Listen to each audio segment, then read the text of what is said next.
Quick disclaimer on the following video you're about to watch about the catch cans. The lighting is really horrible. I brought in some extra lights to get under the hood, but it still wasn't enough. So I really apologize for that. I promise I will get better. This whole YouTube thing is still new. I'm still learning. So some of the stuff that I'm doing in a video you may not be able to see, unfortunately. I didn't want to just uninstall everything and fake rebox it all and reshoot a staged video. I want to keep it raw as it happened. So again, I apologize for the bad lighting. I promise things will get better. I'll get more lights. But hope you enjoy the video nonetheless, and thanks for watching. Okay, in today's video we are going to talk catch cans, oil catch cans that is. I got one right here, ordered a while back. We're going to do an unboxing, going to talk about what it does, what the engine does without it, why you might need it, why you might not need it, why I need it. First, let's explain why do we need a catch can, or what does the engine do without a catch can. So the point of an oil catch can is to prevent oil from getting into your intake. Basically, just imagine the inside of an engine. Everybody knows about the pressures on the top side of the pistons, the combustion chambers. But what people don't really think about is the back side of those pistons. They're moving up and down too. And it's creating pressures in a crankcase and everywhere. So what they have is they have this little system here. Now I don't know the exact specifics. I'm not a mechanic. I'm not an engineer. I haven't designed this. I just kind of know general stuff. It's a system called a PCV, positive crankcase ventilation. I think that's what it's called. Helps to vent out those pressures to keep things from going bad, because if too much pressure builds up and there's no release, things are going to start breaking. So this just kind of keeps things happy and going. But when the pressure is being released, all that air, there's all sorts of oil sloshing around down there. So it's not clean air that's being vented out. There's going to be little droplets of oil and stuff in there. There's like a little check ball valve in here, and when pressure builds up, it lets the air come out, and it exits out here, goes through this tube, back down into the intake. It gets run through the engine again.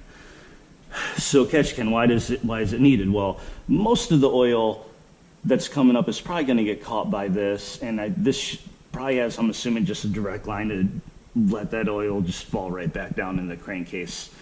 But there's no way you can prevent all the oil from coming up. So some of it is going to be in little tiny droplets going to come in here, and then it's going to get into the intake. So over time, it's just going to start getting oil build up.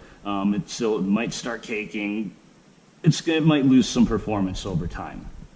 So a catch can is to stop that from happening. If it's that good, why doesn't the factory put it on? That's probably one of the most common things people say. Why do I need a factory? Don't put it on. Well, think about this. An oil catch can, the way they're designed, you have to manually empty out the collected oil over time. Most people are lazy. Manufacturers know that. It's dependent upon you, the owner, me, to empty that out. Because once that can gets filled up, you may send up even more oil in there than what there was before. That can screw things up. And people don't want to do maintenance. They hate maintenance. Manufacturers have hard enough time getting people to do oil changes and transmission flushes, coolant flushes. They don't want to add another thing on there. And it's not going to do anything, 60,000 miles, whatever. It's really not going to affect that much. But if you are looking for every ounce of performance you can out of your engine, you want that. If you plan on keeping the car for 10 years or more, you want a catch can. You want to keep your engine clean. Now, if you're only going to have your car for 2-3 years and you're leasing it, or you just trade in and get new vehicles every few years, honestly, you probably don't need a catch can. In fact, don't. They're not expensive. They're only like, I think this one cost me $140, something like that. So it's not that expensive. But why spend the money if you don't need it? And like I said, if you're only keeping a car for a couple of years, 3 years, whatever, who cares? You don't need it. So let's do the unboxing. I actually bought this before I even had this car. I knew it was something I was going to put on right away. I did a lot of research, looking at different catch cans. I decided to go with the UPR, just based on everything I found. It looked like it was a pretty good one. It's going to catch majority of the oil, if not all. So let's go ahead, open this puppy up.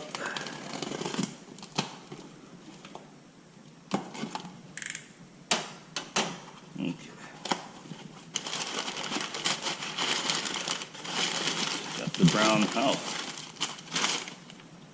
there we go. Just toss that aside. Let's see, got some hardware.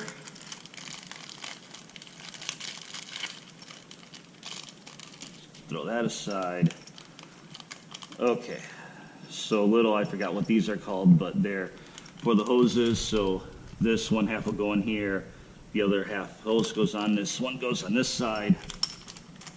These are little ends for the hoses, just to protect these open cut ends. So you got short hose and the long hose. Short hose go here, long hose there. In fact, I'll just put that up there. Little spacer, and for the bolt, which is going to attach to the bracket of the catch can. And sticker. I love stickers. I got a collection of stickers, so I will keep that. In fact, I'll put that in there because I don't want to leave stuff in the engine instructions.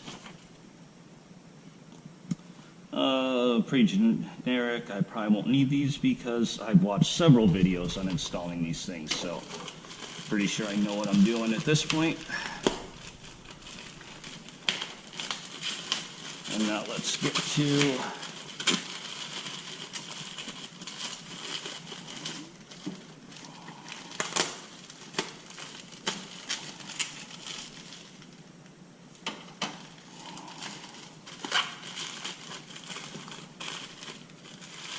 it's weird having this in my hands. All the research I've done, catch cans and pictures, videos, I've never actually held or seen one in real life before. So let's go ahead, knock that over. So as I was saying, this goes right here and it intercepts through this hose coming in here, then comes out here and back into the intake, and should be much cleaner air with less oil. And over time, oil just collects in here and you've got to manually dump that out. I've seen the way this works. It comes into here and it goes through this deeper side. So this is the bulk of the filter. It's going to catch majority of those droplets.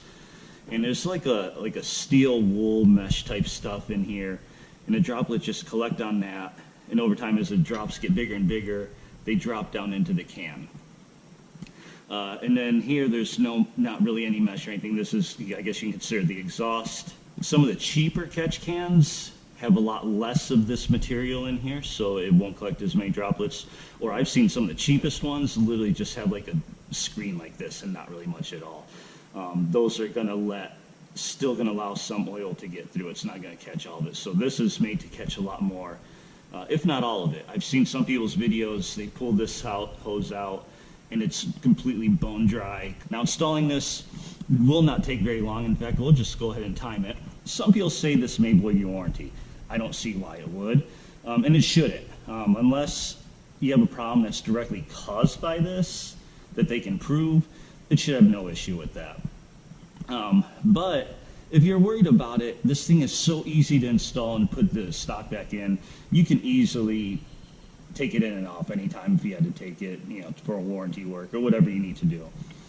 I think the reason why they say it might void a warranty, and this is just my guess, I honestly don't know, but to me it makes sense. So as I was talking about earlier about the extra maintenance of you having to dump this out, let's just say that you completely forget, you ignore you have a catch can, leave it and forget it and never empty this out.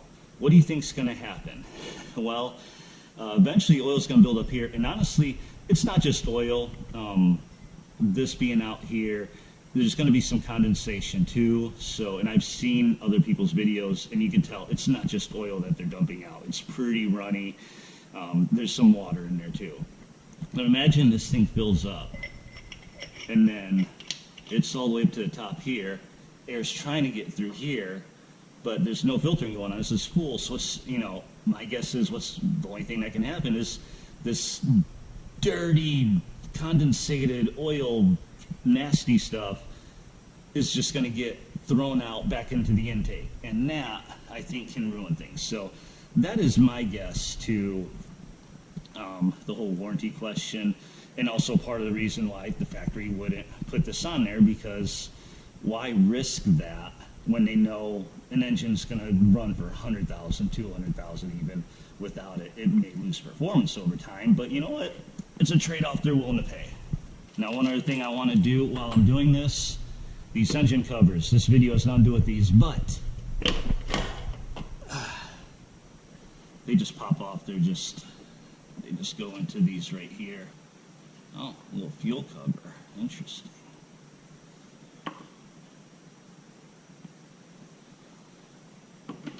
You know, it's funny. I've never actually seen this little insulating thing on other engines before, or at least not in videos. But look at that cylinder head. I like seeing the cylinder head. I do not like seeing this. That is my personal preference, though. That's just me. Everybody's different. You do what you want with your car. What do people do? Like, I know other people run this without these covers, which I'm going to do because I'd rather not see them.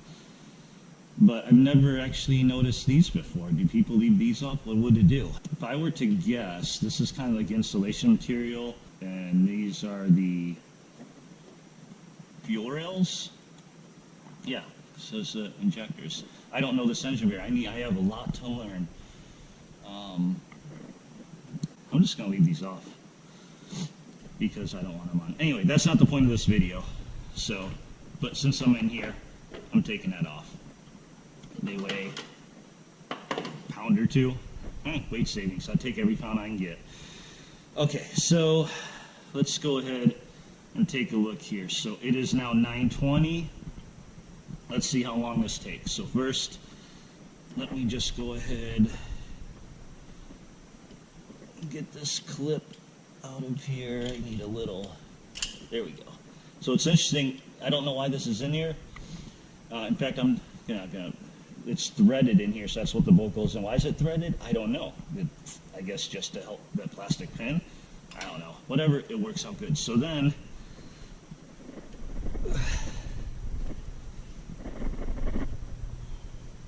there we go. Just felt that give. So there's one side.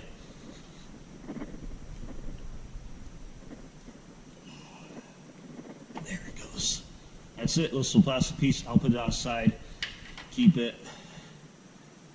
Now this engine is pretty new. I only have like 80 miles on it here. I've had the car less than a week, so this moves out pretty good. So just turn that like that. Okay, so now that's out.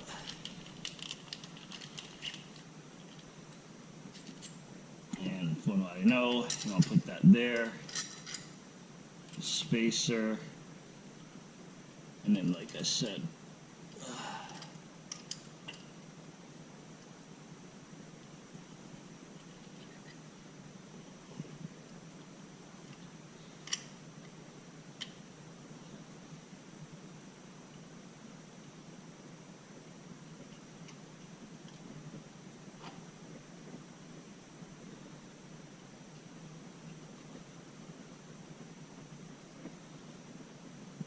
catch the thread. Yep, just caught it.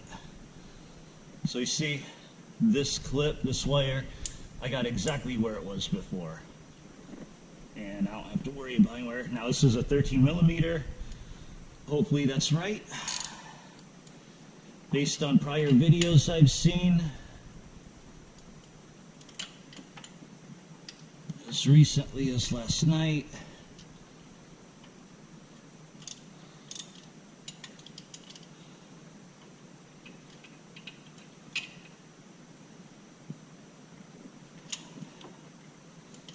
Wow, this is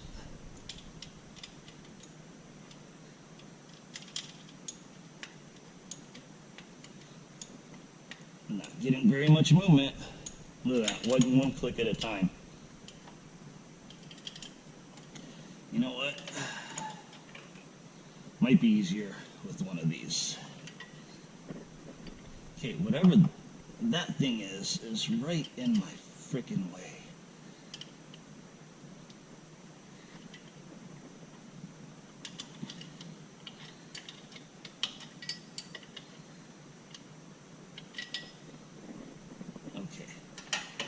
Open Alpin wrench doesn't make it any easier. Let's try it from this angle.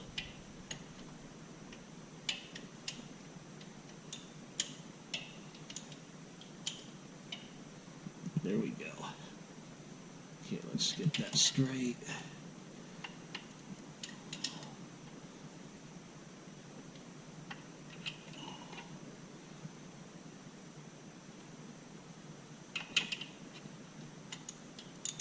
My gosh, click. There we go. Okay. So that's in there pretty tight. So now what we want to do, take these things, stick one in here, about halfway, and then one in here. Actually, it pretty much stops where you need it to stop. These on the side.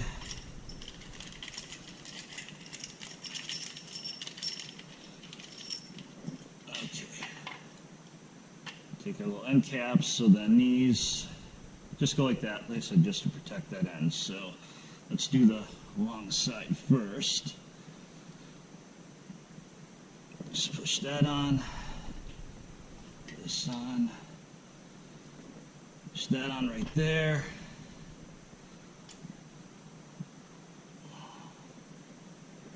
Push that on. And that right there. 925. And that's it. We're done.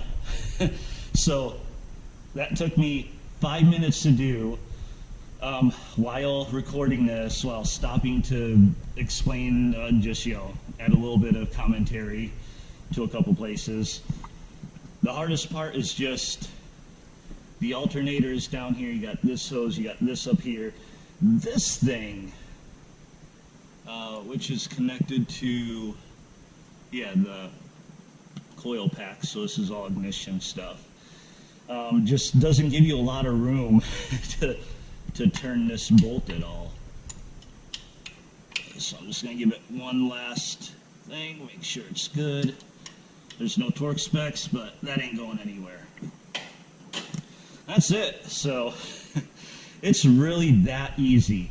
I'm going to do some videos every time I go in to clear that out. I'm going to record it, maybe do like a montage video of how much oil it catches over time. So again, if you have any questions, comments, leave them down below. Let me know what you think. Hope you enjoyed the video. Hope it might have helped. I know there's a lot of catch can videos out there, so but I am going to try and record every little bit of thing, every single thing I do to this car. So thanks for watching. We'll see you next time. Peace.